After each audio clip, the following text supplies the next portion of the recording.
আবু বকর রাদিয়াল্লাহু তাআলা আনহু উনি বলেন যে আমি যে দেখলাম যে তিনি ফজর পর্যন্ত দোয়া চালিয়েই যাচ্ছিলেন,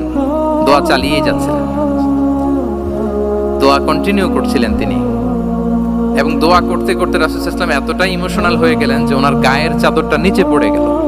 আবু বকর রাদিয়াল্লাহু তাআলা আনহু যে বলেন, ইয়া নবী আল্লাহ কাফাকা মুনাশাদাতুকা রাব্বাক ফাইন্নাহু সায়ুনজিজু লাকা মা ওয়া'দাক। হে নবী যথেষ্ট, এনাফ ইজ এনাফ, অনেক হয়েছে নবী, আর কাঁদতে হবে না, আপনার রব আপনাকে ভিক্টরি বা বিজয় দান করবেন ইনশাআল্লাহ। তাহলে দেখেন, যুদ্ধের আগের রাতে সেনাপ্রধান কি করে? এই কৌশল ওই কৌশল, কোন দিক দিয়ে অ্যাটাক করা যাবে, ওয়ার স্ট্র্যাটেজি ঠিক করে, তার সাথে যারা আছে তাদের সাথে পরামর্শ করে। কিন্তু রাসূল সাল্লাল্লাহু আলাইহি ওয়াসাল্লাম সব কিছু সেট করে দিয়ে কার সাথে কানেক্টিভিটি করেছেন বলুন তো? আল্লাহর সাথে। This is called God centric mindset, Allah centric mindset.